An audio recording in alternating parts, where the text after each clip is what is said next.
قبل أيام كنا في مجلس عامر بالإخوة الأحباء، فذكرت لهم عبارة للشاعر الإنجليزي الشهير كولريج.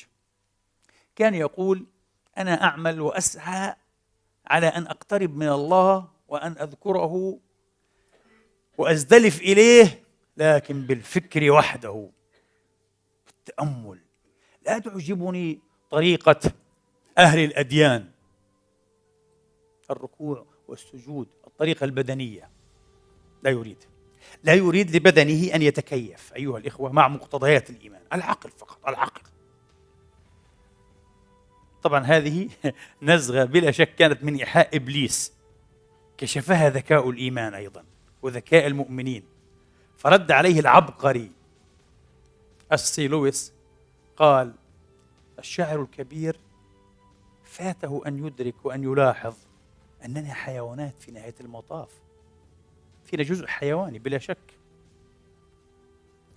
وليس معنى أننا حيوانات وأن فينا جزءا حيوانيا أن هذه كامل حقيقتنا. لا لا لا، هذا جزء حقيقتنا، جزء حقيقتنا. الطائرة تمشي على الأرض، أليس كذلك؟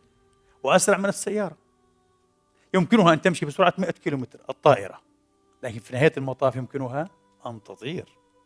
الطائرة فيها جزء هو الموجود في السيارة، الحركة على الأرض، لكنها تستطيع أن تتجاوز هذا وأن تطير.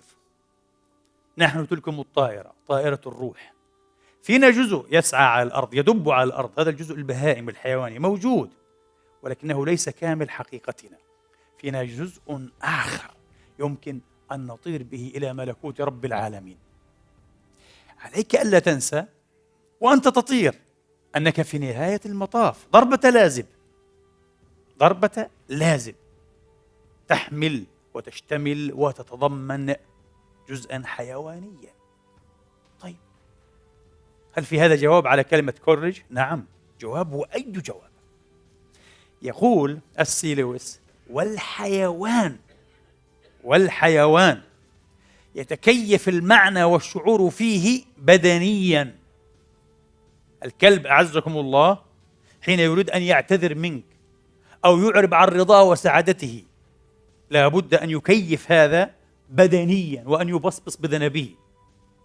الجمل أيها الإخوة، الجمل حين يغضب منك وتغضب عليه، لا بد أن يكيف خضوعه بالحركة المعروفة وبإرخاء الزبد وإصدار الصوت المعروف بحيث ينخ لك.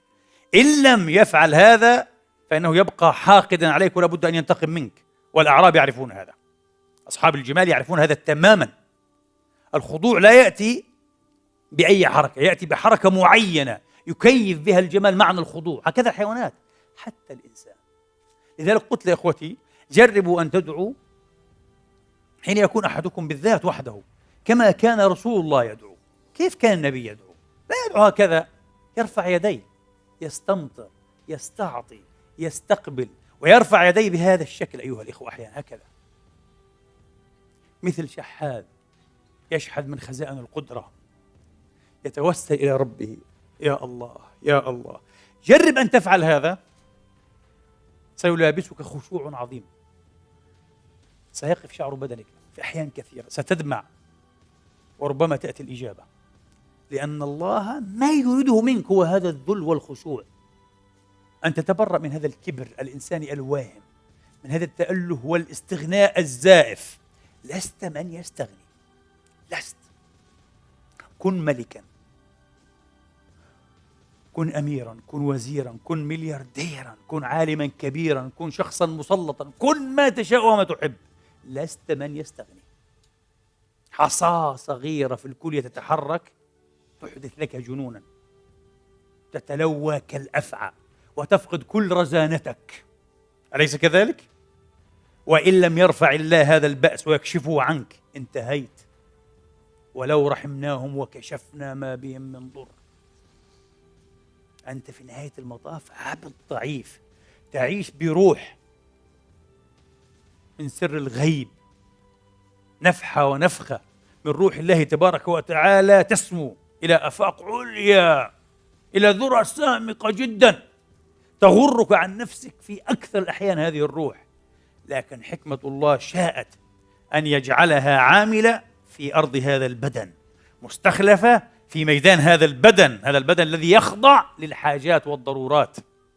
هذا يجوع ويعطش ويغلبه سلطان النوم ويمرض ويعتل ويتألم ويتبرح ألما ووجعا، وهذا من حكمة الله لا إله إلا هو.